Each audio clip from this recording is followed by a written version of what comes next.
prosciutto and rosemary-infused cream cheese. We're going to start by using dried mission figs, and we're going to cut the stem off so we don't have any of the stem in our jam. And we're going to be using about 10 ounces of the figs, and I'm just going to put them right in my sauce pot. And here we have, well, we have a seed first, a cup of water with half a cup of tangelo juice. And I use tangelos right off my tree. This time of year, tangelos are plentiful. Any kind of citrus is plentiful in Arizona. So we're going to use one right off my tree. The only other thing I've used this for is my famous margaritas. So we've got a cup and a half of liquid going into the sauce pot. And we've left some on the counter there. And then we're going to use about 2 tablespoons of sugar. I'm going to put this on the stove and bring it to a boil and then reduce it to a simmer until it's a little bit thickened and the dried figs have plumped up a little bit.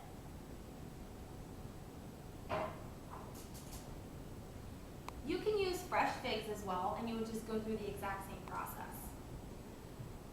The next thing we're going to do is we're going to make our rosemary-infused cream cheese. Another thing that's plentiful in Arizona is rosemary, and it's about the only herb that I can't kill in my garden. I actually don't even water it. It's out in our front yard. I'm going to be using about a tablespoon. You can just take it right off of the sprig. I'm going to be using about a tablespoon of rosemary, a little bit more than that. And the fresh is just so aromatic, and it's going to taste great in the cream cheese. Now, I don't drink coffee, but I do own a coffee bean grinder for my herbs. So we'll go ahead and put the rosemary in here, and we're going to chop it. I mean, we're really going to grind it. It's almost going to be like a dust because I want it spread out in the cream cheese. I don't want to get chunks of rosemary. So bear with me. We'll look in there. There's a few chunks. So we're going to grind it just a little bit longer. Okay. That's about right. So we're going to go ahead and just pour this into our bowl. And on top of that, we're going to add an 8-ounce container of a 3rd fat reduced Philadelphia cream cheese. I always like to make my recipes full fat first, and then I experiment with the low fat versions because they don't always work, but this one works just fine.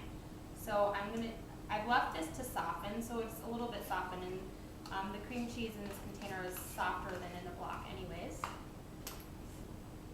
And you're going to want to thin this out with a little bit of milk, and you're going to add a pinch of salt, kosher salt, and just a couple drops, or maybe a teaspoon of either honey or blue agave syrup. Now you're going to be getting the sweetness from the fig jam in your recipe, but this is just going to add a little bit of sweet to the cream cheese. The biggest flavor you're going to be getting out of the cream cheese is the rosemary, and then of course the creaminess from the Philadelphia cream cheese.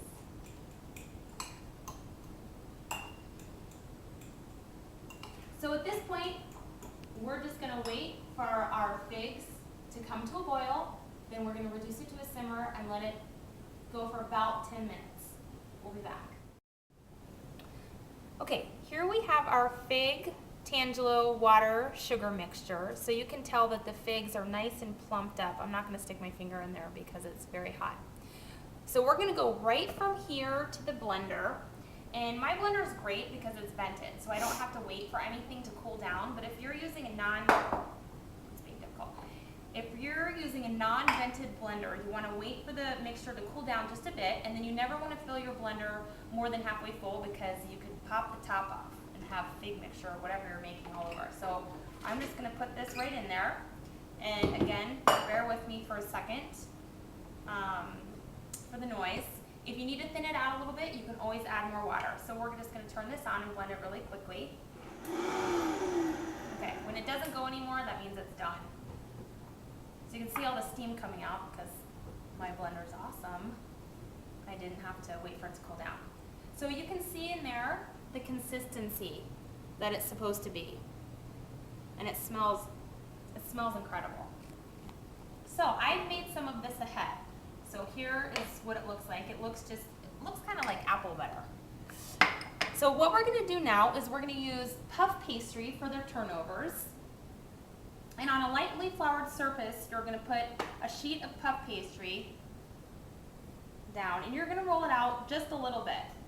And you want to make sure that your puff pastry is cold, because puff pastry is made of hundreds of layers of butter and pastry dough, and what makes it puff is when the heat hits the butter.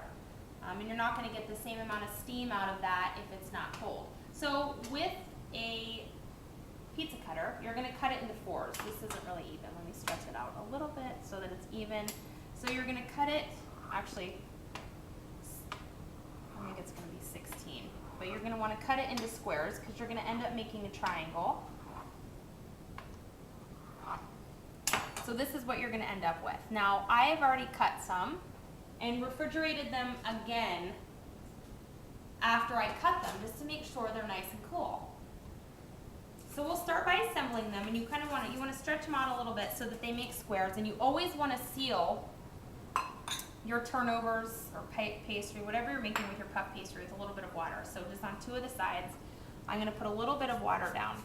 And then we're going to start building our turnover.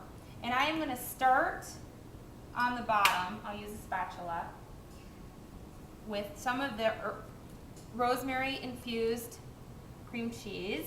Now, my original recipe, I just did a dollop of this.